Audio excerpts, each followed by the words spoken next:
Have you always wanted to get into DTF printing but fear has been holding you back?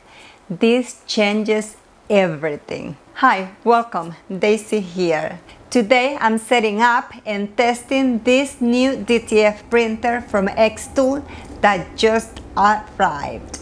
And the goal is simple, to get my first successful print the same day, right after unboxing it. Because I'll be honest, after working with different DTF setups, I know how complex, time-consuming, and overwhelming the whole process can be.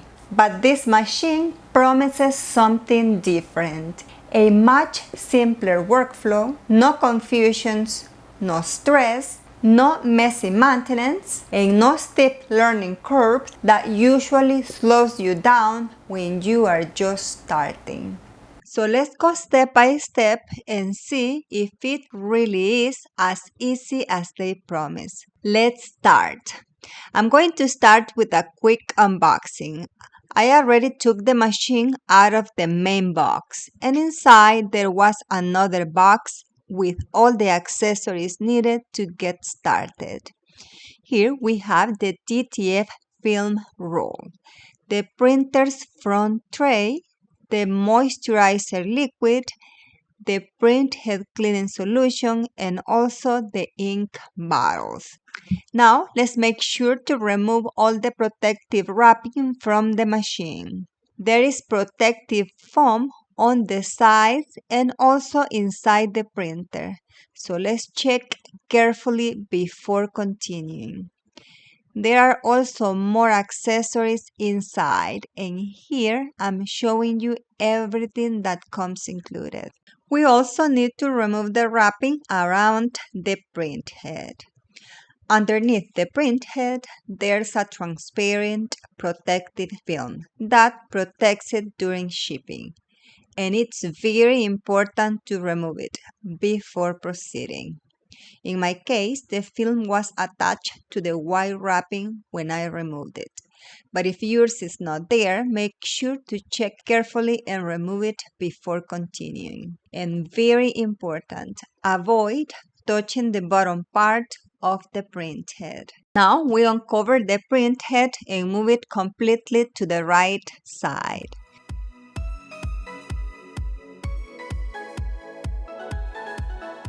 Then we pull this lever to lift the rollers. The next step is installing the DTF film roll. The screws and screwdrivers are already included with the machine. Let's make sure the brackets are tightened properly. We lift this lever. Place the film roll with the arrow pointing toward the front and carefully insert the film. Then we move to the front of the machine and make sure the film is properly aligned. On the right side, there are guidelines that help with alignment. Next, we slide the side holders to keep the film centered and aligned. And finally, we lower the roller lever to secure the film in place. Now we are moving on to one of the most exciting and satisfying parts of the whole process, the first ink fill.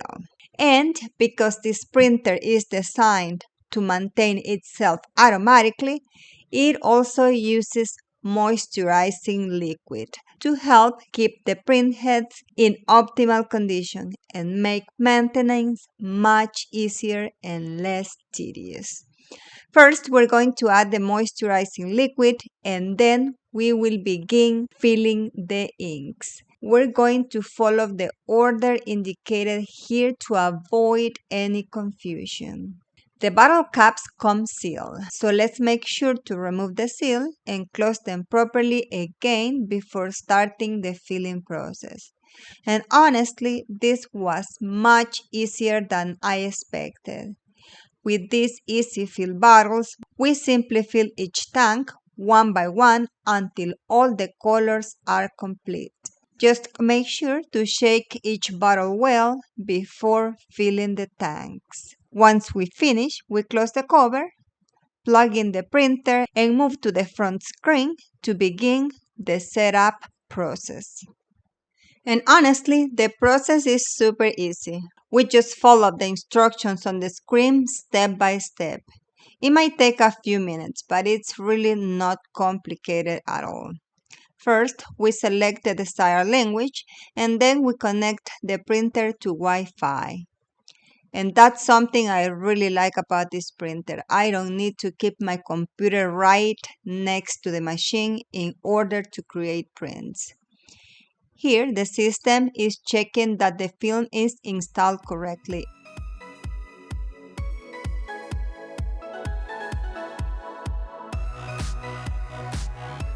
And we continue following the instructions on the screen. Now it's time for the internal ink filling process, and the machine does this automatically. As you can see, the process has already started. First, it fills the white ink channel, and then it continues with the remaining colors. After that, the printer automatically performs a print test.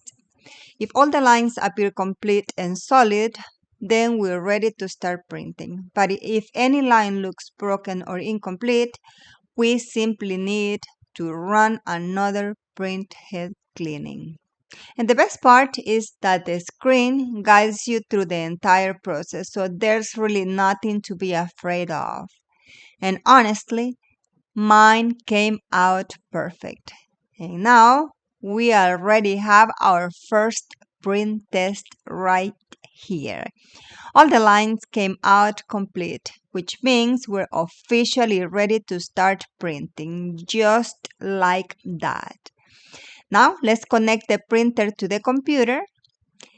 Even though it's already connected to Wi-Fi, I am still going to connect the USB cable just in case.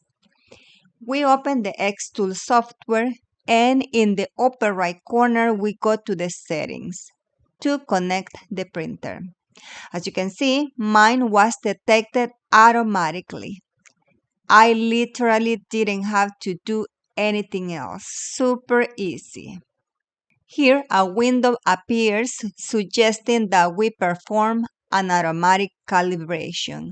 I'm going to press start so it can begin the calibration process. This is the canvas where we're going to upload our designs. We can make it smaller or larger if we want. We can also adjust the length to either 18 or 23 inches, depending on the design or how many designs we want to print on one sheet. Now I'm going to import the first design I want to print. I go to the X in the upper left corner, click File, then Import, and open the folder where I saved my image. Here I have two images, one with white details, which will be used for dark shirts, and another with darker details for light colored or white t-shirts. Now I'm going to insert the design with white details for dark shirts. You cannot see the white details yet, but I'll show them to you in a second. We click open. As you can see, the white details are now visible and will really stand out on darker t-shirts. And this is one of the biggest advantages of DTF printing. We can customize almost any type of fabric and color. We adjust the design size to the desired measurements. We could also crop the design if needed.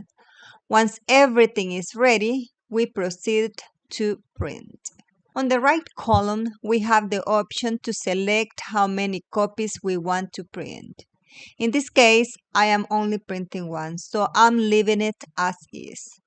Below that, we also have the option to create mockups so we can preview how the design will look before printing.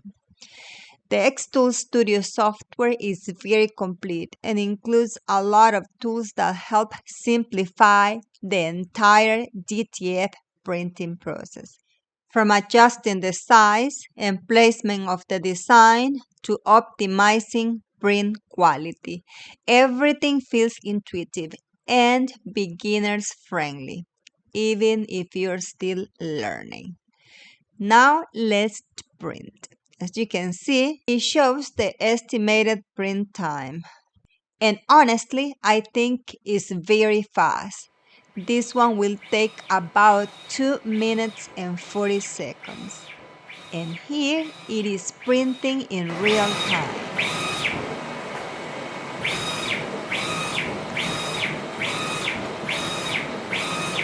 Now it's applying the white ink layer. I'm going to speed this part up a little so the video doesn't get too long. Our very first print. Let's see how it turned out. I especially want to check the colors and also the white ink layer on the back because that makes a huge difference in this type of printing. And wow, honestly, it turned out beautiful. The colors look super vibrant, bright, and very well defined. The white layer also looks smooth and solid, which was something I really wanted to test. Now we move on to the next step, which is applying the DTF powder to the design. I am using the powder that came included with the machine and also have a large tray prepared so the design fits comfortably and makes the powder application process much easier. Let's make sure the entire design is fully covered with DTF powder so it's evenly distributed. Once it's completely covered, we shake off the excess powder and move on to the next step, curing the design. For that, we're going to use a DTF oven. I'm going to cure mine at 120 degrees Celsius, which is approximately 248 degrees Fahrenheit for 60 seconds. Just remember that every oven can perform differently, so I always recommend checking your oven's specific instructions and settings before starting. And here I have the second print ready. Now I have two prints prepared, one for dark garments and one for light colored garments. Both came out super crisp and vibrant. Now that I have my prints ready, I'm going to move on to pressing them onto the t-shirts, which is the final step. For that, I am using a heat press.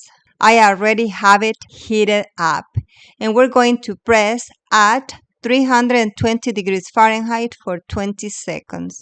First, I clean the fabric surface using a lint roller to make sure there's no dust or lint on the material.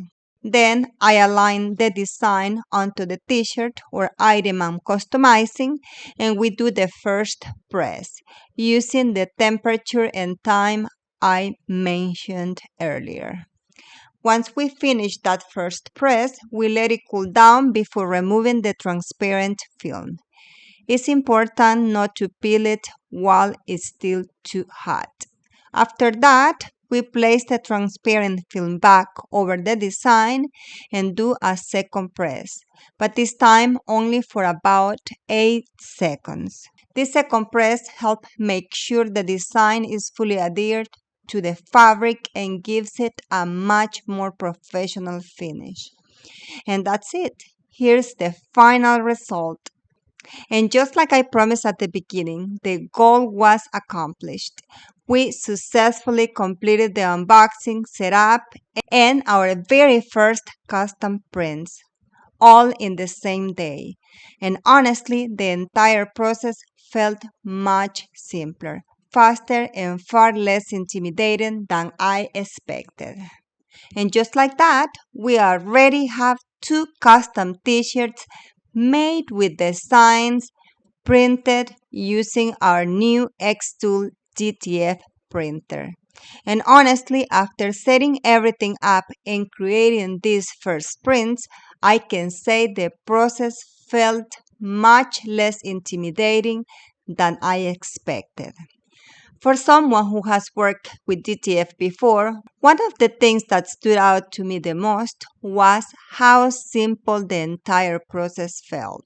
from setup to printing. It definitely feels much more beginner friendly and much less overwhelming than other systems I tried before. Now, obviously, I still want to continue testing it more in depth, especially when it comes to maintenance, durability, and long-term quality. But so far, this first experience has honestly impressed me. So let me know in the comments what would you like me to test next. And if you want to keep seeing more content with this Xtool DTF printer. Down below in the video description, I will leave the link to the Xtool DTF printer in case you'd like to learn more about it or get one for yourself. I hope you enjoyed this unboxing, setup, and first test of the new Xtool DTF printer. And if you enjoyed the video, don't forget to subscribe to the channel, give it a thumbs up, and turn on notifications so you don't miss any of my upcoming videos. Thank you so much for watching, and I'll see you in the next one.